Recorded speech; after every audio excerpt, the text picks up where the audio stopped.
Okay, so I have in recent years I have been interested in various contractive inequalities for Hardy spaces, and by some coincidence you will hear two of the, let's say, success stories of this, but because there are many failures. I mean, there are many things we believe should be true and we're not able to prove. But today I will speak about one case that we can solve, and then Eros Axman later today will speak about something else. So this is joint work with Ole Jakob Brevik and Joaquim Ortega Cerda, and let's see if this works.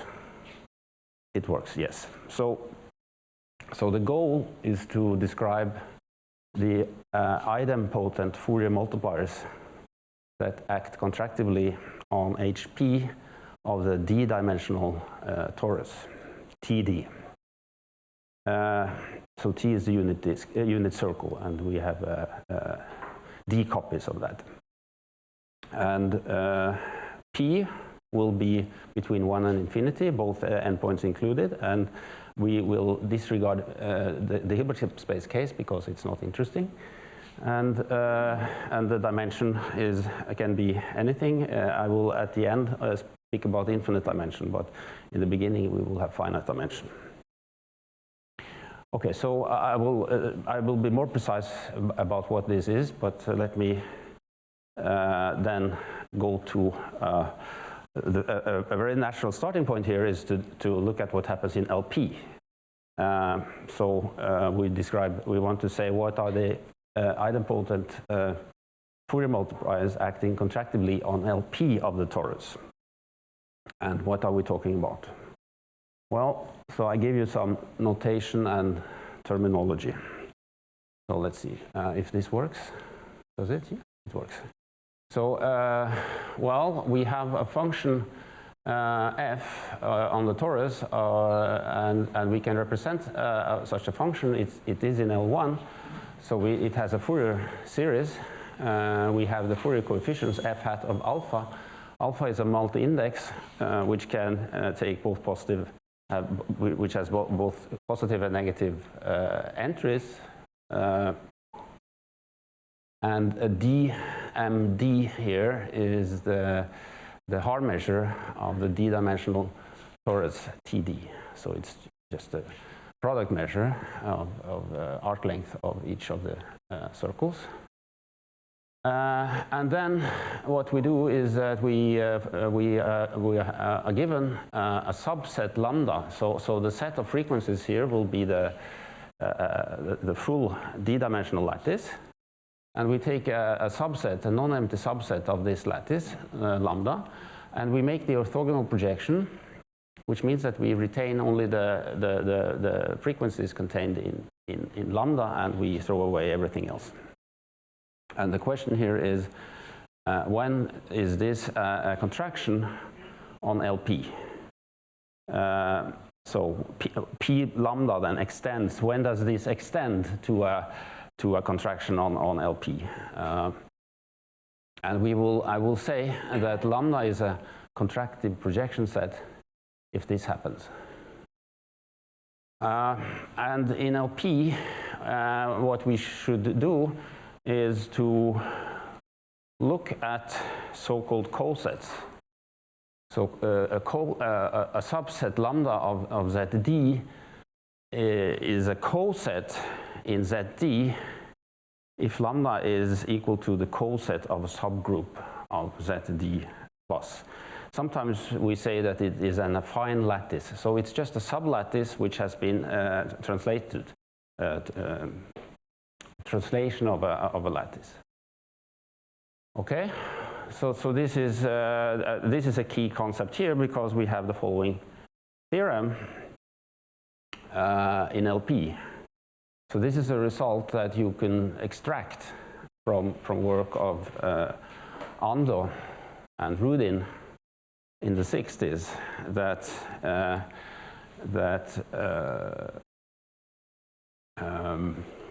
a subset of the full lattice is a contractive projection set for LP if and only if lambda is a coset in ZT.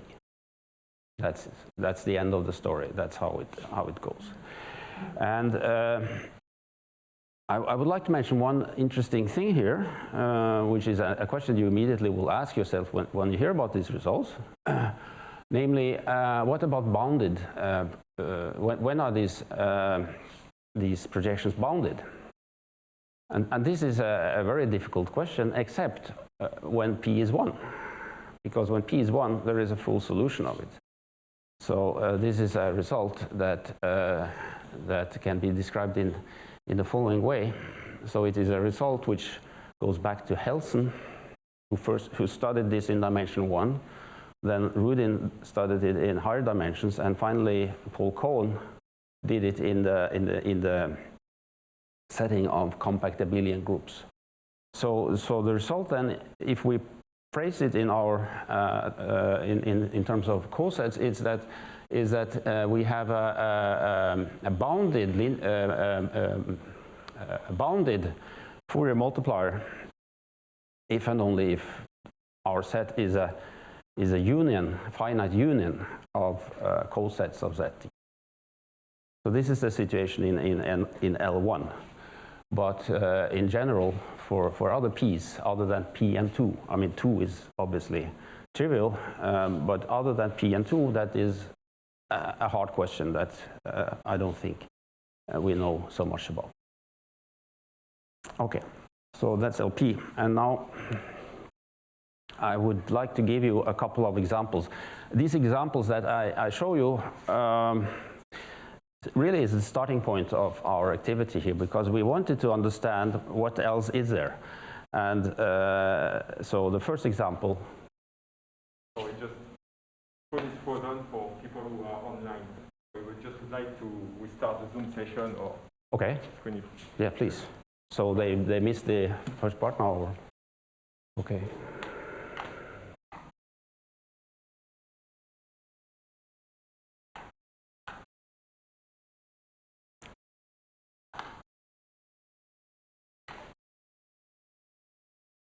You will try to.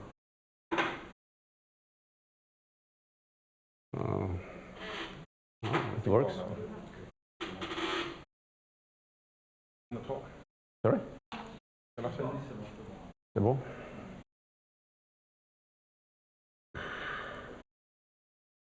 Thank you very much. Sure. Okay, so these examples were the sort of starting point for us. We wanted to understand if there is more. And the first is result of F Wiener, which is just the D equals 1 case of this theorem. So it just says that we have this contractivity when you have an arithmetic progression on the line. Okay.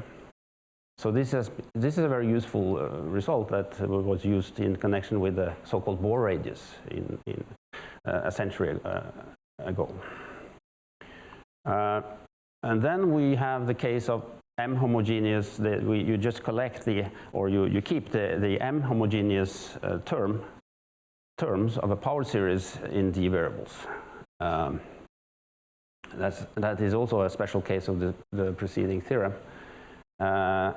And again, in both cases here, we have that the dimension of the coset is strictly smaller than the dimension of the ambient space at D. So I hope it's clear what I mean when I say dimension. It's just the space spanned by the points in this coset in ZD. And there are various interesting applications of this inequality in, I would say, operator theory, in number theory, and in function theory. So the question is, I mean, these inequalities are well known, and the question is, are there other sets of frequencies that give you contractivity? So now we turn to HP, and so I should be more precise and say the question is, are there other such inequalities for HP? Because for LP everything is clear by the theorem that I gave you, and now we turn to HP, and the question is, are there other inequalities for HP? Okay, so HP is, as you probably know, does it work? No, it stopped working. This. Okay, that's very strange, isn't it? Okay, well, never mind. It worked before, but now it doesn't work. But never mind. I mean, I can do without that. So HP, I guess you know, is a subspace of LP consisting of functions with Fourier transforms or whose Fourier coefficients vanish outside of what we call the narrow cone, which is that part of the lattice where all the entries are non-negative. Okay? So n naught is the non-negative integers, n naught. So this is HP. And now, of course, we can play the same game. We take a subset of the narrow cone. I say narrow cone because it's a term coined by Helsen, and I think it is particularly appropriate in this setting to speak about the narrow cone, because somehow what we are dealing with is measuring the degree of narrowness, if I may say so, in this setting. So I will say the narrow cone for n naught d. So we take a subset of this narrow cone, and we say that it is a contractive projection set for HP if the orthogonal projection P sub lambda extends to a contraction on HP. It is now very clear by the previous theorem that if lambda is a coset in ZD, then we take the intersection with a narrow cone, then obviously we get a contractive projection set for HP. It's just restrict everything to HP. Okay? So, so the basic question now is whether there are any other contractive projection sets for HP.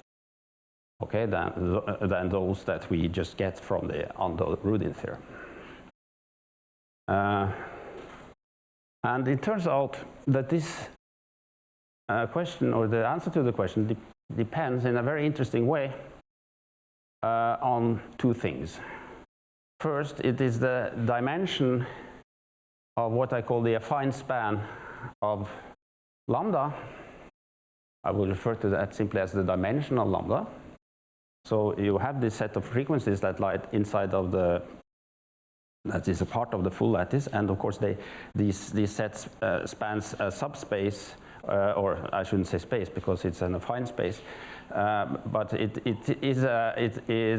has a dimension, right? So this dimension plays a non-trivial role, and then also the dimension of the ambient space ZD. So we will have to take both into account. So we will say that now it works great. That HP of TD enjoys the contractive restriction property of dimension k if every k-dimensional contractive projection set for HP is of the form given by Ando-Rudin. Okay, so you could say that when we have the contractive restriction property of dimension k, nothing unexpected, nothing new happens. It's just everything that we inherit from the LP case. So the interesting case is when this contractive restriction property fails. Okay, so now I give you the theorem. So the theorem consists of three parts, and you should read it in the following way: that part A deals with low dimension, and part B deals with intermediate dimension, and part C deals with high dimension. So low dimension here is the case when D is 2 or the dimension of the given set is 1. And in that case, nothing new happens, in the sense that you always have the contractive restriction property of dimension k when p is different from 2. Okay, so nothing happens, nothing interesting happens for other p's. In the intermediate case, we have the following situation. So what is the intermediate case? Well, that is when d is equal to k or is equal to 3. So the dimension of the set is the same as the ambient space and that of the ambient space. Or if k is equal to 2, so we have a two-dimensional set, and d can be anything larger than or equal to 3. In that case, we have the contractive restriction property of dimension k if and only if p is different from 2 and 4. And in the high dimensional case, we have the contractive projection property of dimension k if and only if p is not an even integer. So that is so we make a jump here, and then all even integers are interesting. All even integers are interesting in this case. Right. So the hardest part of this theorem is part B, the intermediate case. The thing to do here in part C is to cook up examples to show that the situation is as described here. And actually, as it turns out, it's also here a rather interesting difference between the two cases. This is the case when the dimension of the set is the same as the dimension of the ambient space. Here we have different dimensions, and these two cases require completely different methods. Okay, so let me try to explain why we have this situation and what is this all about. So what is this problem all about? So what I need to do is to introduce a notion of, well, it is a very geometric problem, and we need to introduce some terminology to deal with it. Okay, so we have our set gamma. It's a subset of the narrow cone, or of the restriction of the lattice to the narrow cone. And I will denote by lambda of gamma the coset generated by gamma. Okay, so it is the smallest coset containing gamma. This is lambda of gamma. And then, so I will show you a picture afterwards that hopefully will make it a bit clearer what I'm talking about here. So I'm speaking of the distance from gamma to a point lambda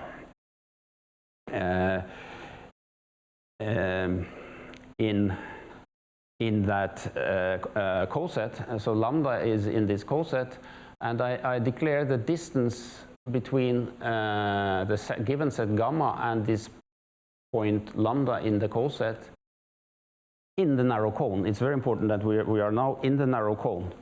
And so I look at, well, maybe I should try to make a picture here. We have,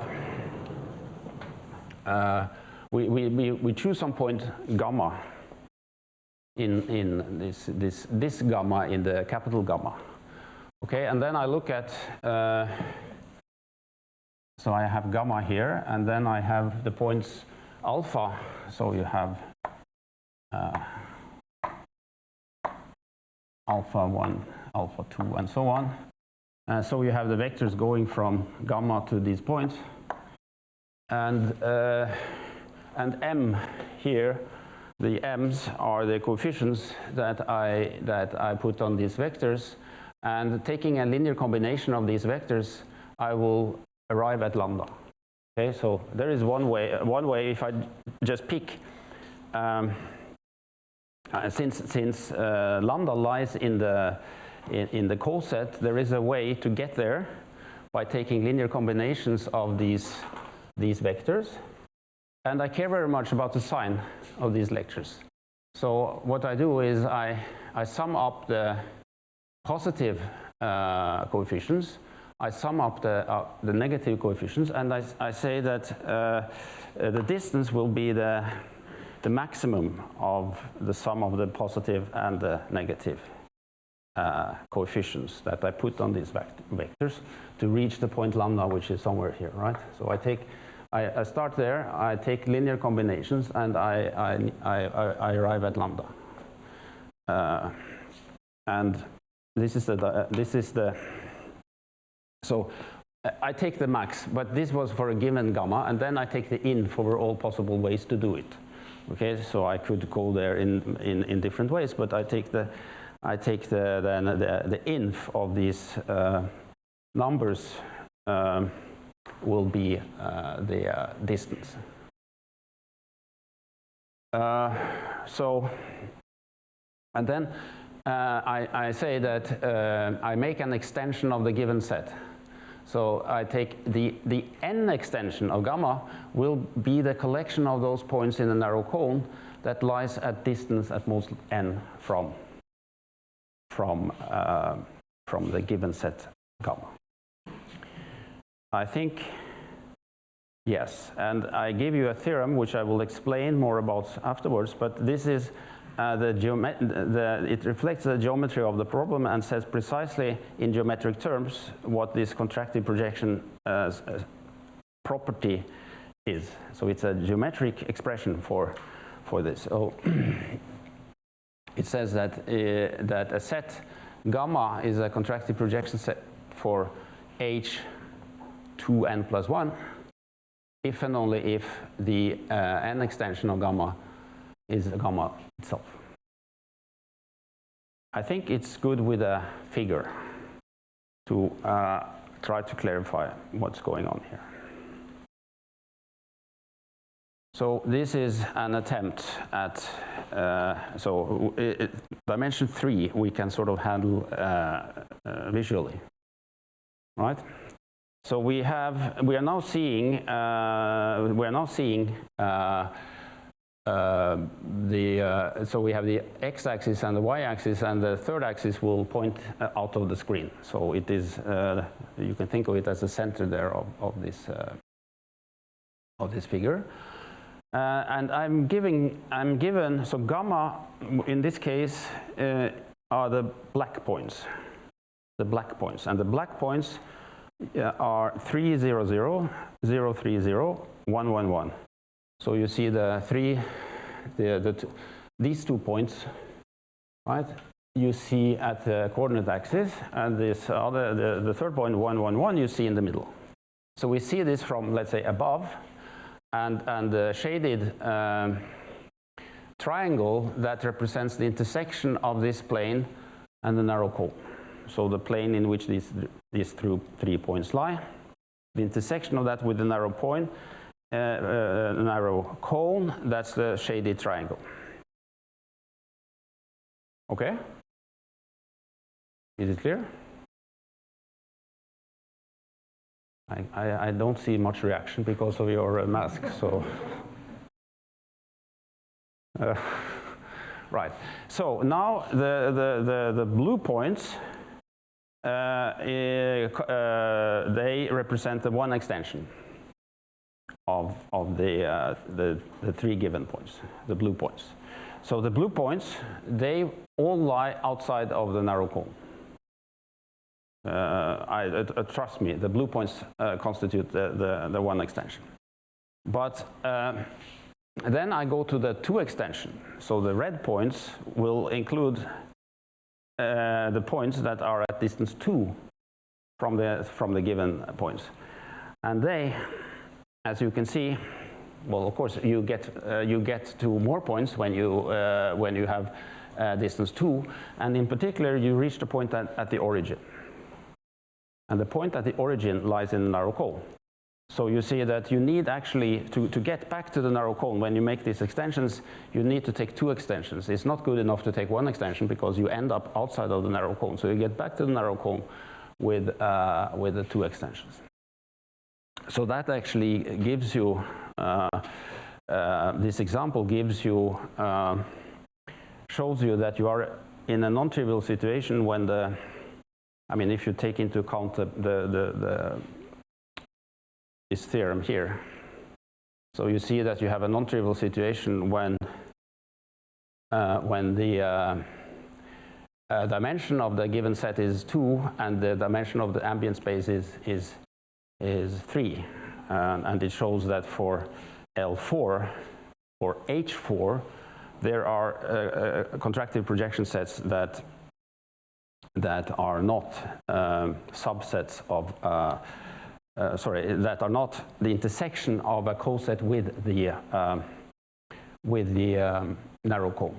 So these 3 points constitute then a contractive projection set for H4. But it's not a restriction of a coset to the narrow cone because the red point here is not in the set, and the intersection of the narrow cone with the coset will have to include that point. Okay. So this is the so in some sense this figure captures the problem here that you start with a set, and for it to be a contractive projection set, you have to you cannot reach other points by taking these n extensions for the right n, depending on, n is connected to p because I told you that in the previous slide that p, we're speaking about p's that are exactly 2n plus 1. So this captures the difficulties that we are up to in this problem. Okay, right. Okay, so what is my plan now? My plan is to actually indicate the proof of the Rudin theorem, which basically shows what you need if you want to go to HP. So it will explain perhaps the difficulties that arise when you go to HP. So how do we deal with the LP theorem? Well, when you do the LP case, you can actually just do 2 kinds of extensions of your set, and you will see that by going step by step, you will cover the whole coset. Right? So I will now explain why you have to have the full lattice to have contractive projection sets in LP. So this gives you one part of the Rudin theorem. So what the first situation, this is just in dimension 1. So we are now, Z is just a point on the circle. Okay? So what am I saying? I'm saying that you can think of, actually you have well, I shouldn't it's actually you have 1 here, Z, and then, well, actually I should, well, how should I write it? Let's see now. So yeah, actually it's better to do it like this. You have 1 corresponds to the origin, and then you have 1 there, and then minus 1 here. So this corresponds to 1 Z and Z bar. So when you have let's see now. Yes. So so suppose your given set corresponds to the monomials 1 and Z, right? Then by adding epsilon Z here to this function, you decrease the norm. You decrease the norm. So this means that if you restrict to the frequencies corresponding to 1 and Z, you will see that you have a larger norm, so it cannot be don't have the contractivity that you require.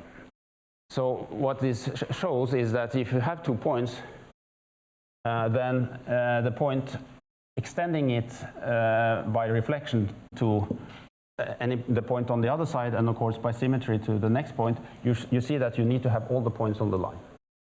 That's what this says. You need to have all the points on the line. And there is a similar thing with triangles. So if you have instead, so now since we're speaking about triangles, you are in a 2-dimensional situation. So then if you have, so I'm doing the simplest case of triangles, that you have a situation like this. So I have 0, 0, 1, 0, 0, 1, like that. And then you have this triangle, and then you make a reflection in the triangle and get the point on the other side. So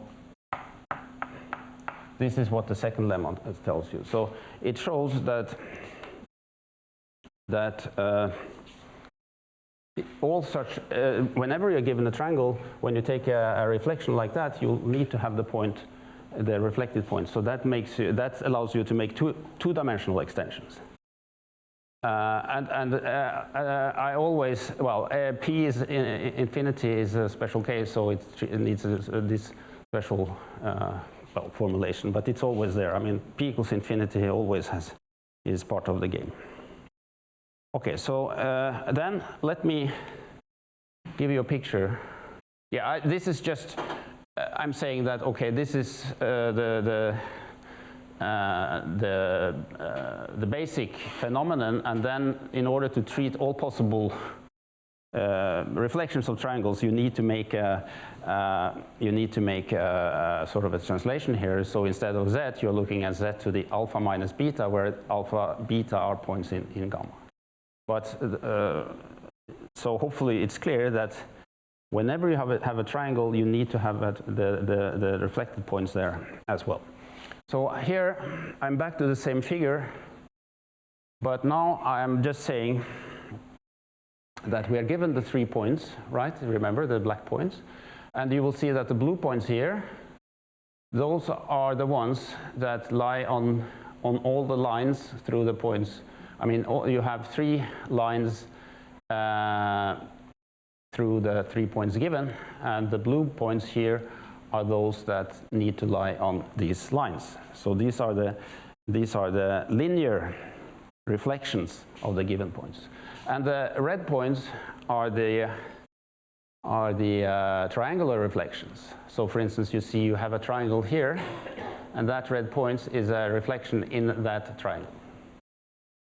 Okay, so if you go back to the previous figure, you will see that the one extension of the set will be the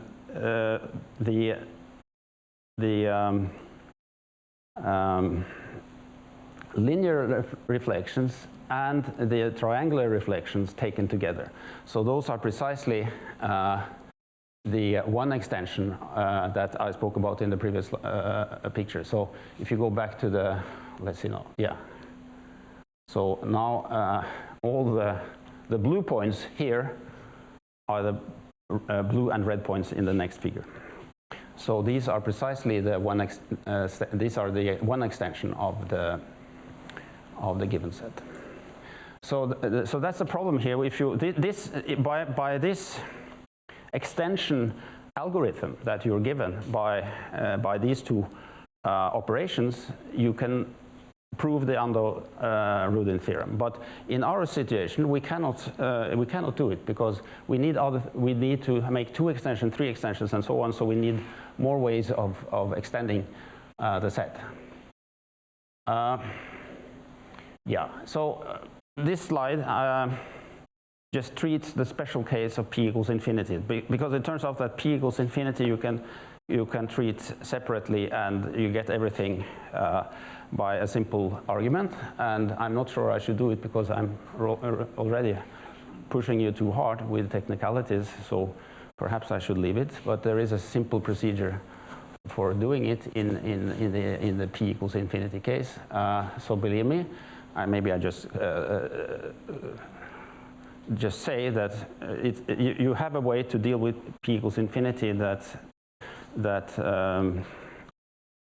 I mean, this is a special case, so we put that aside. We are done with it, and we go to the more interesting case of finite p. That's the most interesting case. So let's go to that. So this geometric description that I showed to you, it comes from a notion of LP orthogonality. The notion of LP orthogonality can be formulated here in the following way. So the lemma says that if you are given a set of frequencies in a narrow cone, it is a contractive projection set for HP if and only if this integral, this sort of inner product, you are given a function f in HP with frequencies in the set gamma, and then you take another frequency lambda which lies in the intersection of the coset generated by gamma and the narrow cone minus gamma. Okay, so you take that a point that lies outside of gamma but in the coset, then you need to have the integral vanish. So yeah, it's Han-Banach, this theorem. It's Han-Banach basically. And if you translate this expression into geometric terms, you get exactly the theorem that I showed you. So it is just a geometric reformulation of this result. So then we're done with analysis and we are left with a geometric problem.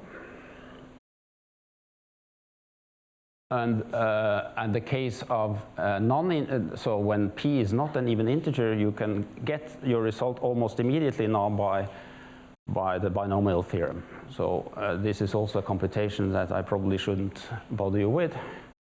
It's on the next slide, but maybe we skip it. It's just using the binomial theorem, you get your result for other p's than p an even integer. So we put that aside together with p equals infinity, and we come to the most interesting case, which is when p is an even integer. Okay. So now I want to explain how to deal with these two cases. We are in the intermediate, the case of intermediate dimension. So we start with the case where the dimension of your given set is 2. And then it's very fortunate actually that for k equals 2 we can visualize what's going on. Otherwise I think we would be in deep trouble if we had to visualize something even if k is 3 in dimension 4. It's very hard. So but for k equals 2 it's very easy to understand visually what's going on. So I should say that, well, maybe I will explain when there is a figure which comes, and so this is the main lemma. So you have the ambient space has dimension larger than or equal to 3, and T is your given set, and then this has dimension 2. And then the statement is that the 2 completion, and did I say what the 2 completion is? Well, what I'm doing, probably it was on one of those slides that I just skimmed through. So it just means that you take the 2 completion, maybe I should write it up.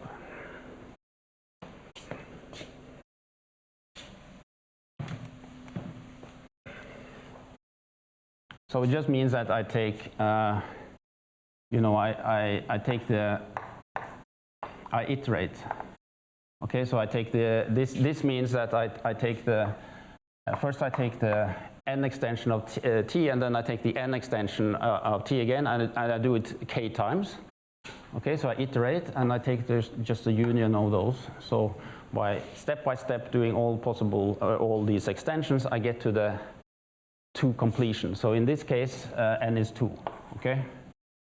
So so the main lemma is that the 2 completion of t is the full set of the intersection of the coset with the narrow cone. And how do we, let's see now. Yeah, and actually it suffices to look at the case when t is only consists of 3 points, and I don't want to bother you with how to get from one to the other, but it's actually quite interesting because it's sort of a Euclidean algorithm that takes you from this special case to the general case. So, but believe me, it's enough to look at the case of 3 points. So you're given 3 points, and you want to understand how to make this to completion. And I will just show you a figure to explain what this is about. So you have these 3 points,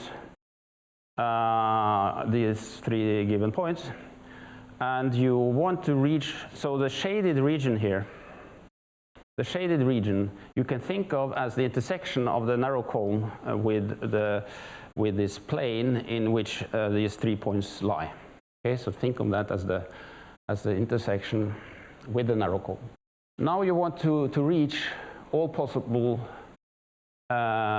points in the coset that lie in this set.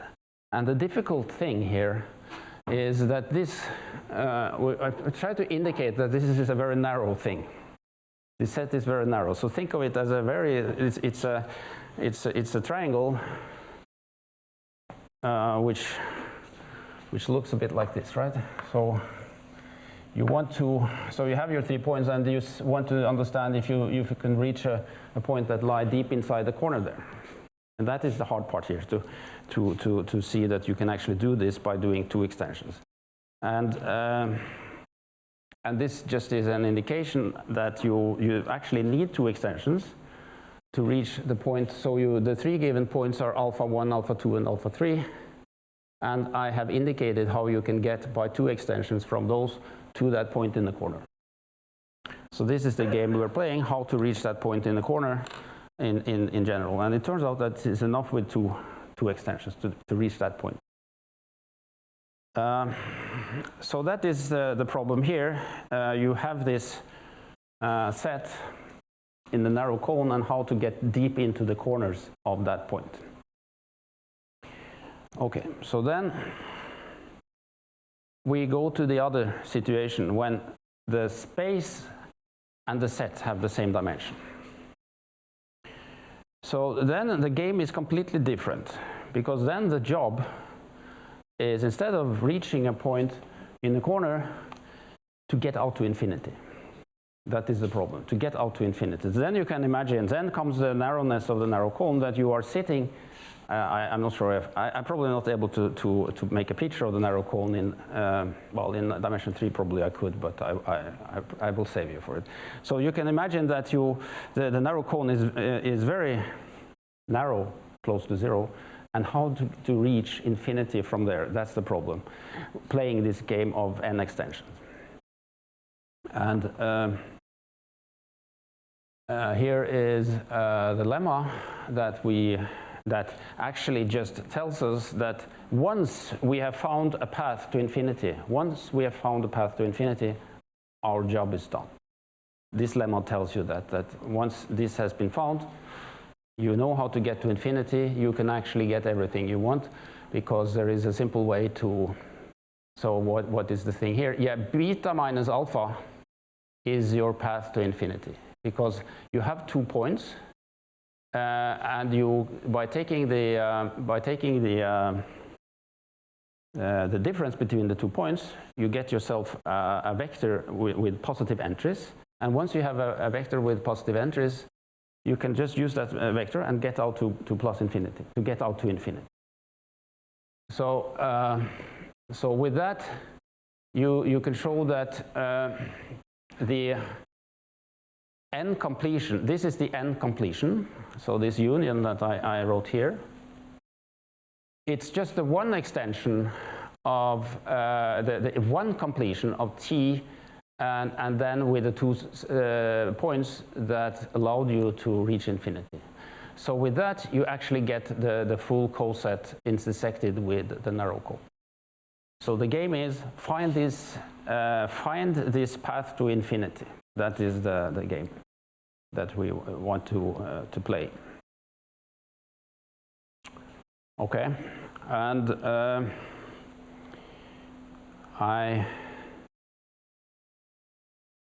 then yes, what I'm saying here is that, let's see now, what am I saying? Yeah, so whenever you have three, finally independent points in the, there are two cases. So first you have dimension 2, and then you have dimension 3. So, but in both cases you have that the set and the ambient space have the same dimension. And well, the proof of both lemmas rely on a simple idea, which I will do on the next slide. So the game we need to play is, it is, yeah, you need successively to improve the situation. Perhaps I can put it like this. So you're given d linearly independent vectors, u1 up to ud, and it could be that somehow the situation is very bad from our point of view, because what we're after is a vector that can, with positive entries, that can take us to infinity. We need a vector with positive entries that can take us to infinity. So if the vectors have negative entries, we are in a bad situation. But the idea is that step by step we can improve these vectors, so we make them less and less negative. And what happens is that we can do this and keeping linear independence. So it's a very strange application of linear independence in a very elementary situation. We have three vectors that are linearly independent, but they are bad because they are so negative. But step by step we make them better and better, and finally, because there are finitely many possibilities, you must arrive at this good vector that finally will take you to infinity. That's the idea. So the negativity index of u is something expressing this negativity, and we improve it step by step. Well, I'm sorry, I'm not able to explain it in a better way, but so successively we do that, and keeping the linear independence, we actually get to a non-trivial vector. Okay, so what happens now? These are examples. I don't think I have time to say so much about them, but as you understand, in the other direction we need examples, and these are examples that work. And now I come to an application which I think is quite interesting. So what are we doing? We are cooking up a linear operator that is densely defined on HP, and now I go to infinite dimension, okay? Because I really need infinite dimension for this to work. So I have an operator that is densely defined on HP of T infinity for every P between 1 and infinity, and it extends to a bounded operator on HP if and only if P is an even integer up to 2n plus 1. I think this exemplifies quite in an interesting way something that Frederic studied with Mastillo about the impossibility of interpolating between Hardy spaces on the infinite dimensional torus. So we are in a weird situation, very weird situation, that it extends only to a bounded operator only for these P's. And now comes an interesting question. It's a challenge to the audience. Could you please replace this with any even integer. Okay, so that this happens if and only if p is an even integer with no restriction that you have take a finite number of them. And if you could do that, you could solve a problem that has been with us for some time, namely this embedding problem for Dirichlet polynomials. So, if it were true that you could make this cook up a bounded operator with this property that I spoke about, you would also show that, well, it goes the other way around, sorry. If you could show that this problem, what is the problem? You take so capital F now is a Dirichlet polynomial, so it's a polynomial or a function which looks like this. Okay, so it's a finite sum like this. You take the p integral of it along a segment on the half line. Okay, half line from 0 to, so say from 0 to 1, and then you compare it to the p-th mean on the imaginary axis. So t goes to infinity here. You take the mean. And you want to understand whether there exists a constant p so that this inequality holds for all Dirichlet polynomials. And this is known to fail when p is between 0 and 2 by a beautiful theorem of Harper. And it's easy to see that it works for p equals 2n.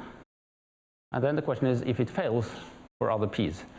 And if it fails, then you would have this very exotic operator with this property that that I spoke about, right?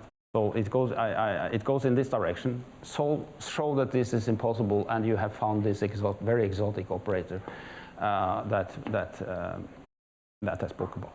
I mean, it's not very. You have to go via composition operators, but believe me, that is not a hard part. The hard part is to solve this problem. So I don't know if what we proved gives any indication of what to expect. I think it's quite a step to go from a finite number of p's here to an infinite number of p's. So I think we are still quite far from understanding this problem. I think I should stop, right? Thank you. Okay, well, anyway, I stop. Thank you very much.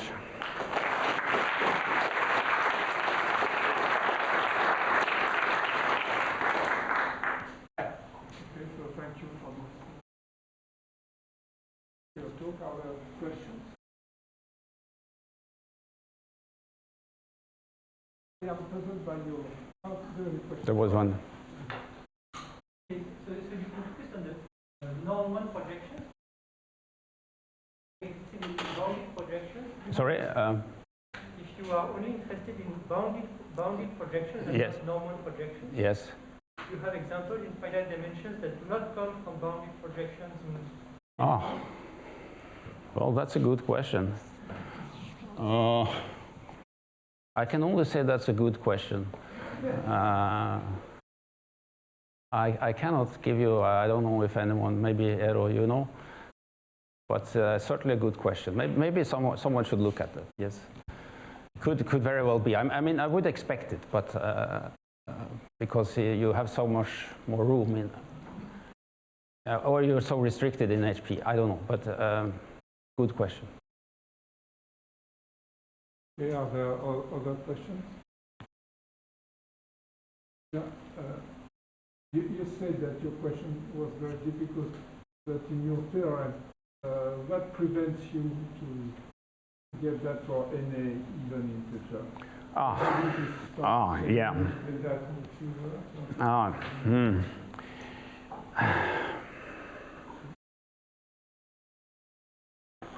I don't remember anymore, but I don't remember.